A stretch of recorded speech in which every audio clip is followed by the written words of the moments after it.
हम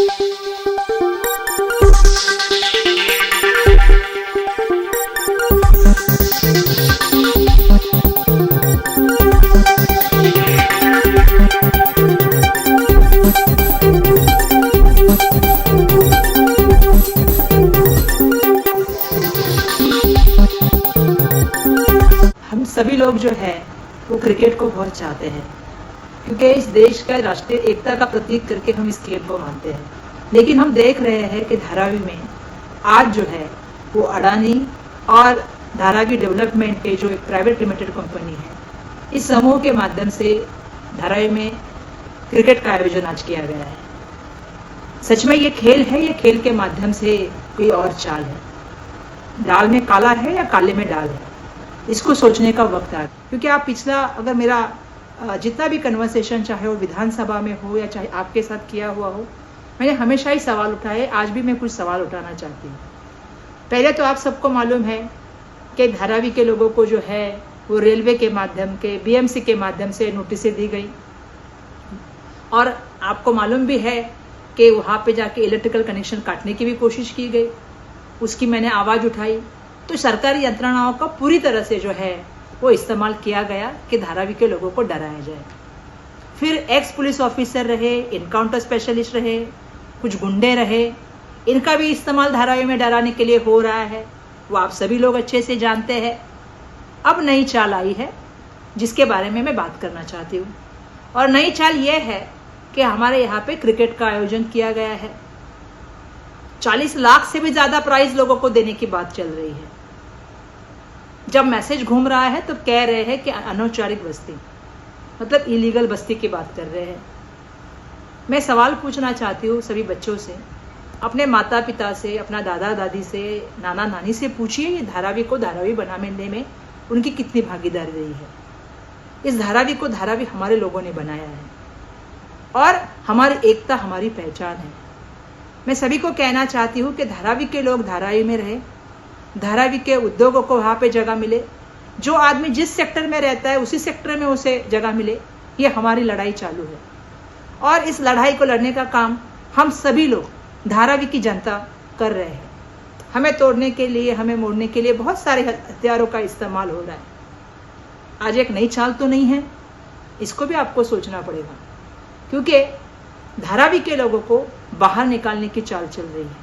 7 लाख से ज़्यादा लोगों को धारावी से बाहर भेजने की बात चल रही है।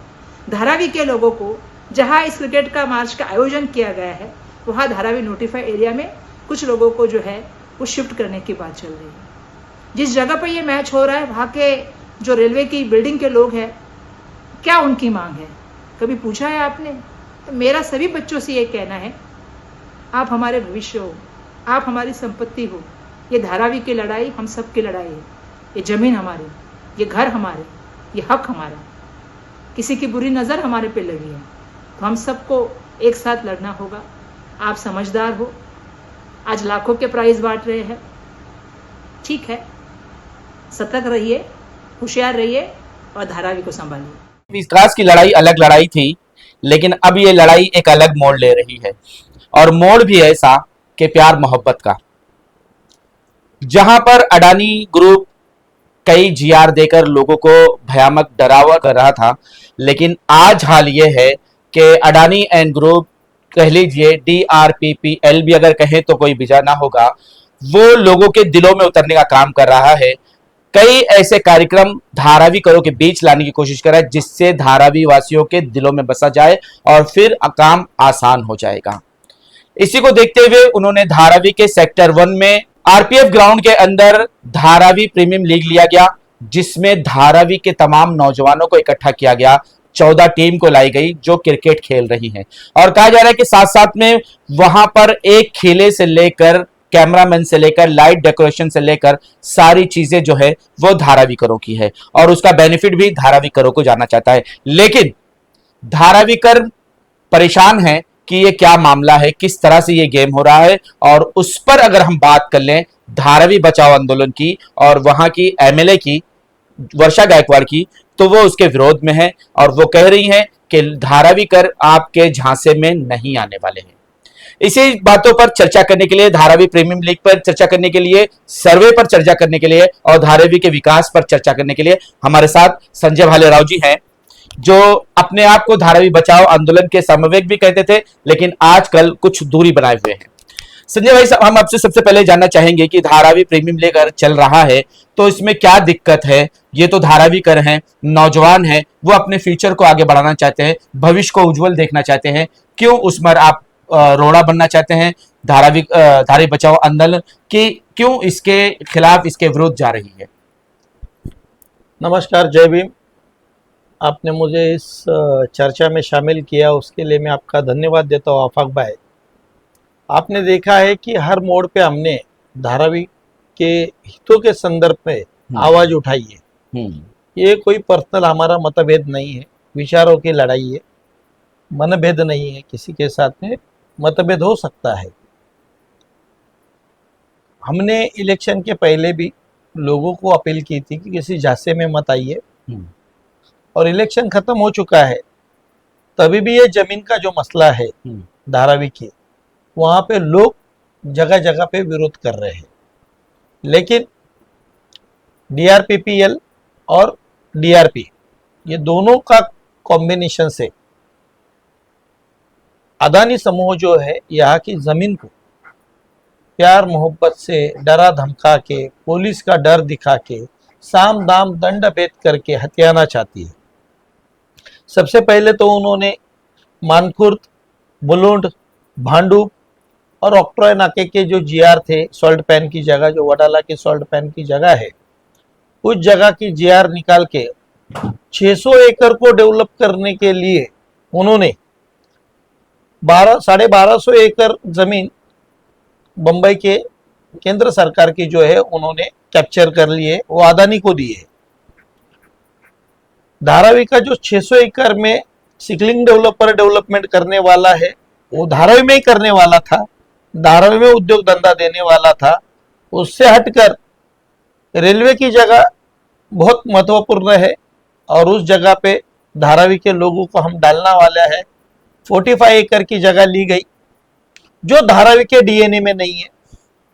वो पूरा रेलवे का जगह है, वहां पे के लोगों को एक डर सा था, रेलवे बार बार उनको डरा धमकाती थी, और उस वजह से उनके घर को प्राइवेट नंबर डाले या सरकारी नंबर डाले, नंबर तो डालने चाहिए। वो लोभ से कुछ लोगों ने, जो कमला रामन नगर है वहां के लोगों ने उनको इस प्रलोभन में आके, जो आचार संहिता में गलत था कि उनके जो इस सरकार के जो प्रतिनिधि है, वही लोग उनको डेमोलेशन की नोटिस देते थे, वही लोग बचाने के लिए जा रहे, करे भी वही और बचाए भी वही। इसलिए ये झांसे में नहीं आना चाहिए, हमारी ये भूमिका थी। और हमने वो भूमिका हर बार उन लोगों को समझाई, लेकिन वो समझ में नहीं आए। ये ऊँटों की राजनीति थी। अब इलेक्शन हो चुका है। इलेक्शन होने के बाद में मुझे ऐसा लगता है कि यहाँ की जनता का प्रतिसाद नहीं मिल रहा है। जगह जगह पे लोग, महिलाएं, यूथ खास करके विरोध कर रहे हैं। हम लोगों ने गली में, रोड पे सभाएं लिए, कॉर्नर मीटिंग लिए, धारावी डेवलपमेंट का जो मुद्दा है लोगों को घर घर पहुंचाए। तो मैं आपसे जानना चाहूंगा कि जिस तरह से धारावी में प्रीमियम लीग लिया जा रहा है, इसमें कई नौजवान, 14 टीमों को इसमें इकट्ठा किया गया है, और कहा जा रहा है कि ये धारावी का भविष्य है और बच्चों का भविष्य हम उज्जवल करना चाहते हैं। तो इससे धारावी बचाओ आंदोलन को क्या दिक्कत है? अगर डीआरपी, डीआरपीपीएल या अडानी, इन लोगों ने इसके पहले कई साल गुजरे, तब कभी धारावी प्रीमियर लीग नहीं ली, कोई स्पोर्ट्स का आयोजन नहीं किया, तो अब ऐसे कौन सी बारी आ गई है कि उन्हें क्रिकेट का मैच धारावी में कराना पड़ रहा है? लेकिन उस वक्त खाली डीआरपी था, अब ये हुआ डीआरपीपीएल। तो ये जो क्रिकेट का मैच हो रहा है, ये डीआरपीपीएल कर रही है, Dharavi redevelopment project private limited. वही डीआरपीपीएल या इसके पहले अडानी का अगर ये साफ मकसद है कि धारावी में जो हुनर है उसको बाहर निकाल के सिर्फ एक अपॉर्चुनिटी देनी है लोगों को खेलने के लिए, तो पहले ऐसा कुछ कदम क्यों नहीं उठाया गया?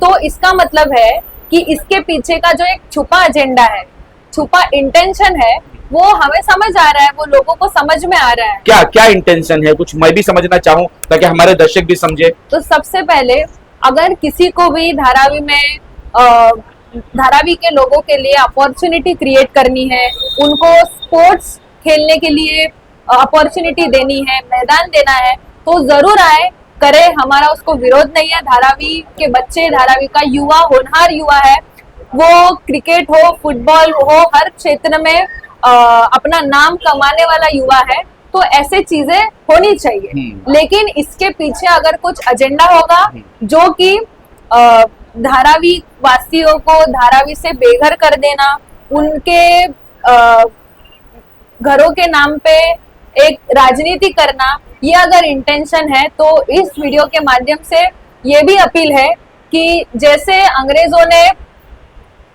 Split and divide and rule ये आजमाया था, उसी तरीके से ये लोग भी अलग अलग तौर तरीकों से लोगों को बहकाना चाहते हैं। तो इनके स्ट्रेटेजी को हमें रद्द करना चाहिए, उसको सवाल करना चाहिए, और इसमें ये समझ के लेके कि सिर्फ गेम के नाम पे एक जो 5 सेक्टर में ये मैचेस होगी, उसके थ्रू बहुत सारे लोगों तक उन्हें एक्सेस मिलेगा, बहुत सारे यूथ तक उन्हें एक्सेस मिलेगा, और वो तो यही चाहते ही है, वो कैप्चर करके उनको आने वाले समय में ये प्रोजेक्ट में कैसे हिस्सा बनाए, कैसे अपने तरफ ले, ये उनकी एक स्ट्रेटेजी है गेम के माध्यम से। तो इसमें हमें नहीं फंसना चाहिए और यूनिटी दिखा के उनको ये पूछना चाहिए कि क्या हमारे घर के बदले में घर और दुकान के बदले में दुकान, मकान के बदले में मकान मिलेगा क्या। लेकिन वो तो कह रहे हैं कि हम जहां भी जा रहे हैं सर्वे के लिए, लोग पैरों में पड़ रहे हैं, रो रहे हैं। वो कह रहे हैं कि 20 साल बाद आज ऐसा लग रहा है कि हमारा घर का जो है विकास होने वाला है और हमें अच्छा घर मिलने वाला है। ऐसा है आफाक भाई कि उन लोगों को मालूम नहीं है प्राइवेट सर्वे है। धारावी पुनर्वसन प्राधिकरण का नाम चुरा के प्राइवेट लिमिटेड कंपनी स्थापन की है। लोगों को लग रहा है कि ये सरकारी सर्वे है, लेकिन डीआरपी साथ में है ना। तो ऐसा इससे पहले भी मशाल साथ में थी, लेकिन उसको नकारा गया। और हमने ही डिमांड रखी थी धारावी बचाओ आंदोलन में, धारावी का पूरा सर्वे होना चाहिए। धारावी में जो भाड़ोत्री में रहने वाले लोग हैं उनको मकान मिलना चाहिए, बिल्कुल घर के बदले घर मिलना चाहिए। ये हमारा डिमांड है धारावी बचाओ आंदोलन का डिमांड है। वो कह रहे हैं कि हम आपको प्रधानमंत्री योजना के तहत जो भाड़े पर उनको देंगे। नहीं, ये ऐसा है कि प्रधानमंत्री आवास योजना ऑल इंडिया को लागू है।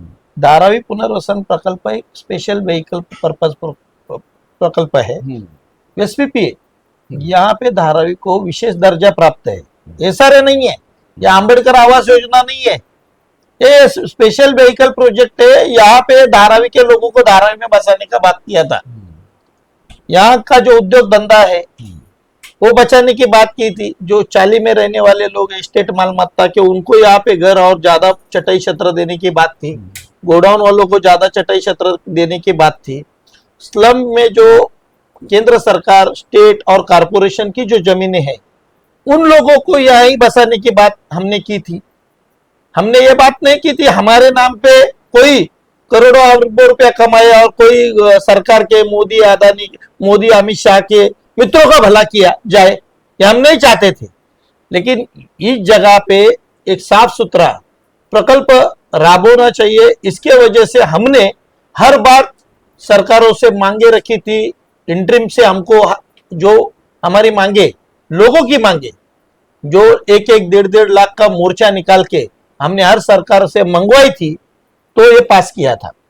कुछ मेहरबानी नहीं कर रहा है अदानी जो दे रहा है। वो तो कह रहे हैं, वो तो कह रहे हैं ना, वो तो कह ही रहे हैं कि हम दुकान के बदले दुकान, मकान के बदले मकान देंगे।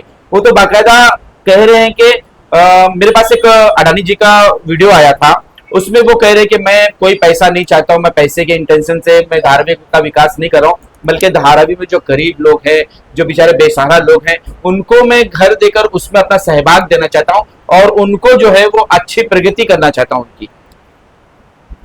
इसके बारे में हम एक सवाल हमें उठा रहे हैं और ये बात जाहिर सी है कि अगर इतना क्लियर इंटेंशन उनका है तो धारावी की जमीन तो 600 एकड़ की है, तो 600 एकड़ के जमीन के बदले में Mulund dumping ground, Wadala salt pan, octroi, ऐसे पूरे मुंबई में उनको 1200 एकड़ से भी ज्यादा जमीन एक्विजिशन करने की बारी क्यों आ रही है? वो कह रहे हैं, मतलब क्या है? वो ये कह रहे हैं, मैंने उनसे बात की थी, तो उनके लोगों से बात की थी, तो उन्होंने ये कहा है कि पहले हम धारावी करो के लिए घर बनाएंगे मुलुंड में, चाहे वडाला में, वो चाहे जहां बनाएंगे, बनाने के बाद पूरा घर रेडी हो जाएगा, फिर धारावी करो के पास आएंगे, चाबी देंगे, जाओ अपना घर देखो, अगर तुम्हें अच्छा लगता है तो ये घर खाली करके वहां जाओ, जब ये घर बन जाएगा तो वापस यहाँ आ जाना। इन्होंने ऐसा कहा।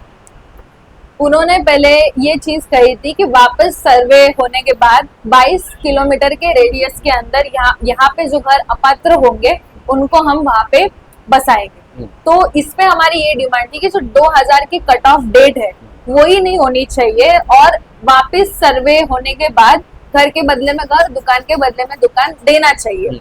कट ऑफ डेट के बारे में उन्होंने 2000 की कट ऑफ डेट ही रखी है, और 2000 के बाद जो 2011-18 का जो जीआर है वो सशुल्क, यानी पैसे भर के हमारे घर पात्र होते, वो जैसे के तैसा ही है, उसके बारे में वो कुछ नहीं बोल रहे। उसके बाद के घर जो पात्र अपात्र होने वाले हैं उसके बारे में अभी उन्होंने कुछ नहीं कहा है।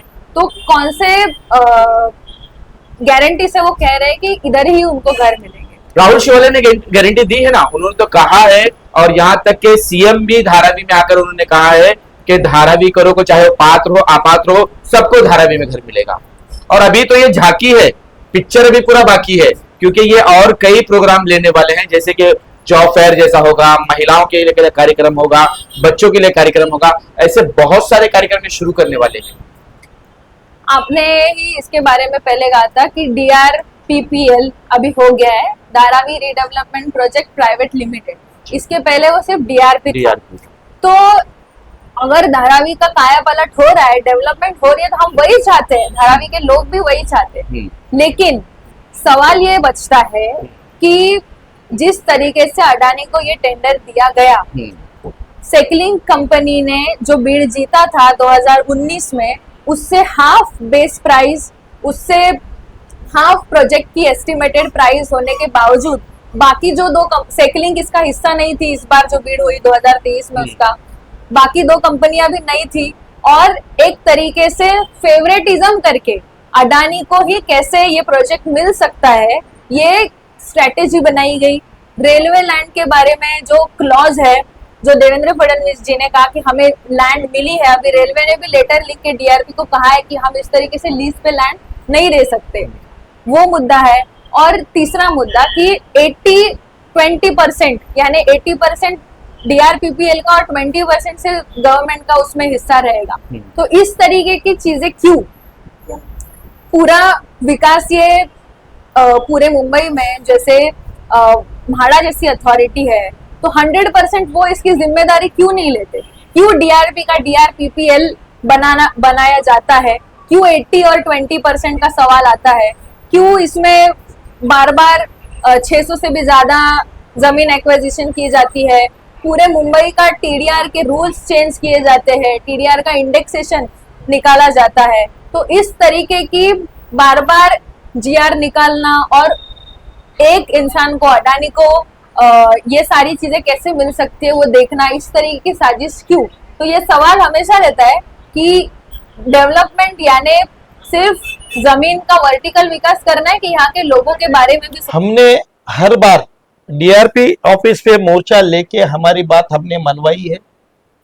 जो लोग बोलते थे कि 225 भी नहीं दे सकते हैं, वो लोग आज मानते हैं कि नहीं, धारावी करो को 500 स्क्वायर फुट का मकान मिलना चाहिए, उनका वो अधिकार है, घर के बदले घर मिलना चाहिए, और धारावी का विकास धारावी में होना चाहिए, ये बात वो भी मानते हैं। और जो लोग इस आंदोलन में थे आज सरकार में, वो मुकर रहे हैं। हाँ, लेकिन मुद्दा तो यहाँ प्रीमियम लीग का है ना, शुरुआत वहां से हुई है, उसके बारे में वो क्या दिक्कतें दे रही है? प्रीमियम लीग जो है 65 लाख रुपया खर्चा करके ये प्रीमियम लीग क्यों कराया जा रहा है? क्यों जगह जगह पे मैं आपको वीडियो दे रहा हूँ कि लोग, महिलाएं किस तरह से विरोध कर रही है। तो विरोध को दबाने के लिए तुम्हारे बच्चे लोग यहाँ पर आएंगे, तुम्हारे लिए ही खेल का आयोजन किया जा रहा है, आप अलग अलग तरीके से प्रलोभन देने का जो काम डीआरपीपीएल कर रही है उसका हम विरोध कर रहे हैं। आज धारावी प्रीमियम लीग डीपीएल शुरू कर दिए। हमारे नौजवान तरुणों को वहां पे बुला के उनकी टीम गठित की जा रही है। कल उन्होंने 14 खिलाड़ियों की टीम मैच खेला, आज 18 है, कल 20 लास्ट दिन है। तो यहाँ पे कोई खिलाड़ी तैयार नहीं करेंगे, वो उनके लिए अपने एजेंट तैयार करेंगे कि आने वाले समय में ये यंग क्राउड है इस एरिया का, ये इनको पकड़ के रखो। जैसे राजनेता अपने मतलब के लिए मंडल संस्थाओं को इस्तेमाल किया जाता है, उसी तरह इन्होंने ये प्रीमियम लीग का सहारा लिया है। तो यानी आप ये कहना चाहते हैं कि हर सेक्टर में ये अपना एक युवाओं का ग्रुप बनाएंगे जो उनका हमदर्द कहलाएगा, हाँ। और ये सारे सेक्टर में उनसे ही काम करवाया जाए। जब इनका पर्पस पूरा हो जाएगा तो डीपीएल वाले इनको जीपीएल दे देंगे। अच्छा जी, डीपीएल तो समझ में आया, धारावी प्रीमियम लीग, जीपीएल नहीं समझ में आया लोगों इनके गांव पे लाद दे देगा, समझे क्या? आप आरोप लगा रहे थे कि 65 लाख या 65,000 करोड़ जो है ये नुकसान होने वाले धारावी वासियों के, ये जरा हमारे समझ में नहीं आया। ऐसा है कि डीआरपीपीएल जो वहां पे डे नाइट मैच करवा रहा है, इससे किसको फायदा होने वाला है? धारावीकर सुविधा से वंचित है, या शौचालय का प्रॉब्लम है, गटर मीटर वाटर का प्रॉब्लम है, सारे लोग, इलेक्शन आज 3 साल से हुआ नहीं है तो लोगों की मुश्किलें ज्यादा है। यहाँ पर एक सार्वजनिक शौचालय धारावी में तोड़ा गया, उसके बारे में लोग हाहाकार मचा रहे हैं। फिर उसके बाद में अशोक मिल कंपाउंड में आग लग गई, फिर कमला नगर में आग लग गई। धारावी डीआरपीपीएल के कोई लोग वहां पे कोई रसद या कोई लेके गए नहीं, या उनके राजनेता भी गए नहीं। तो जहां पे मदद चाहिए वहां पर नहीं करना, सिर्फ अपना पर्पस सर्व करना। और ये जो पैसा गवर्नमेंट का, ये जो पब्लिक का ही पैसा है ना, जो 65 लाख रुपया 60 लाख रुपया ये लोग खर्चा करने वाले हैं, ये तो गवर्नमेंट के ऊपर अच्छे कामों के लिए खर्चा करना चाहिए था। ये क्रिकेट खिलाना, फिर वो तिलगुल कर देना, महिलाओं का इवेंट करना, ये सारी बातें वो समर्थन हासिल करना चाहते धारावी के लोगों का। लेकिन धारावी कर लोग होशियार है, धारावी के लोग इनके झांसे में आएंगे नहीं। खेल के, क्रिकेट के खेल के चक्कर में क्या खेल खेल रहे हैं हम जैसे कार्यकर्ताओं को मालूम है, इसलिए हम उसका विरोध कर रहे हैं कि इस बहकावे में मत आओ, इस छोला छाप कंपनी के चक्कर में मत पड़ो। वो तो कह रहे हैं कि हम धारावी वासियों का भला करना चाहते हैं, उन्हें एक अच्छा सा घर देना चाहते हैं, बल्कि जो धारावी बचाओ आंदोलन जिस तरह से विरोध कर रही है उनको विरोध नहीं करना चाहिए, बल्कि हमारे साथ में बैठना चाहिए, उनसे हमारे साथ हाथ में हाथ डालकर काम करना चाहिए, लोगों को भला पहुंचाना चाहिए, बल्कि तुम उनको गुमराह कर रहे हो, ऐसा कहा गया है। आफाक भाई, मैं सबसे पहला आपको बताना चाहता हूं कि धारावी का सर्वे होना चाहिए, लेकिन गवर्नमेंट की एजेंसी की तरफ से होना चाहिए। अदानी ने टेंडर लिया, अदानी ही क्रिकेट मैच खिलवा रहा है, अदानी ही सर्वे करवा रहा है, अदानी ही डेवलप करेगा, अदानी ही हम सबको विस्थापित करेगा। अदानी का ऐसा कोई अनुभव नहीं है कि उन्होंने इतना बड़ा स्लम रिडेवलप किया है, क्या डेवलप किया है। हमको मुंबई से भगाने के लिए सारा षड्यंत्र चल रहा है और हम ये बखूबी समझते हैं ये षड्यंत्र को। अभी गोर गरीब लोग हैं, पढ़े लिखे नहीं है, उनको मालूमात नहीं है इसके आड़ में क्या गौतम अडानी किस तरह से खेल रचा जा रहा है, इवेंट मैनेजमेंट के लोगों को लेके और एक्स पुलिस ऑफिसरों को लेके, और जो प्राइवेट पुलिस जो है उनकी गैंग लेके किस तरह से वो कर रहे। आप भी जाइए उधर, लोगों का कोई प्रतिसाद नहीं है आने के लिए, लोगों को देखने के लिए मैच कोई आने के लिए उधर तैयार नहीं है। पब्लिक ने बहिष्कार डाला हुआ है उधर। मैंने एक वीडियो मेरे पास आई थी गौतम अडानी जी की, उन्होंने उसमें साफ साफ कहा है कि मैं जो डेवलपमेंट कर रहा हूँ धारावी के लोगों का कर रहा हूँ, मुझे पैसे की जरूरत नहीं, मैं पैसे के लिए कोई काम नहीं कर रहा हूँ, बल्कि मेरा एक सहभाग होगा कि लोगों का जो है, जो आज बचे कुचे लोग हैं, गरीब लोग हैं, उनको मैं एक अच्छा मकाम देना चाहता हूँ, एक अच्छा घर देना चाहता हूँ, उसमें मैं सहयोग लेना चाहता हूँ। ऐसा है, गौतम अडानी ने, वो मोदी और अमित शाह के मित्र है, देश की सारी संपत्ति उन्होंने हड़प कर ली है, रेल ले ली, रेलवे बेरोजगार हो गए, रेलवे कर्मचारी लोग, पूरा एयर इंडिया ले लिया, एयर होस्टेस से लेके ग्राउंड स्टाफ तक सब बेरोजगार हो गए उन्होंने। पूरे जितने रोजगार थे महाराष्ट्र के, उनके लेवल के, हीरा व्यापारी होने दो या फॉक्सकॉन होने दो या कोई भी होने दो, सब अदानी ने वो गुजरात लेके गए, पोर्ट ले लिया है, उनकी नौकरियां चली जा रही है। सारी जो सरकारी संपत्ति है, बैंक को लॉस किया गया है। वो आदमी बैंकों से, राष्ट्रीय बैंकों से पैसा कर्जा उठाते जा रहा है, कर्जा करते जा रहा है। कल आफाक भाई यह आदमी भी मोहुल चोकसी, नीरव मोदी और विजय माल्या जैसा भाग गया सरकार की सहमति से, तो हम लोग कहाँ जावे? हमको कोई गारंटी नहीं है उस आदमी की। इसलिए हम चाहते हैं, लोगों को भी आगाह करना चाहते हैं कि इसके बहकाव में मत आओ। इन्होंने ऐसी कोई भी पॉलिसी जनहित के लिए की नहीं है, सिर्फ अपना माल जपना, पराया माल जपना, अपना माल। वो जो डायलॉग है वैसा अदानी जी का है, मालूम है कि मैं चाहता हूं कि इस भ्रम से लोग निकलने चाहिए। ये डीएलएफ जो है हम उसका निषेध करते हैं। खेल के बारे में हम लोग सद्भावना करते, खेल में राजनीति नहीं लानी चाहिए, लेकिन गौतम अदानी ने यहाँ के यंग क्राउड की नस, क्रिकेट ये देश की नस है, देश का पूरा खेल के ऊपर है। क्रिकेट को भगवान का, हमारे खिलाड़ियों को सचिन तेंदुलकर ने भगवान का दर्जा दिया जाता है।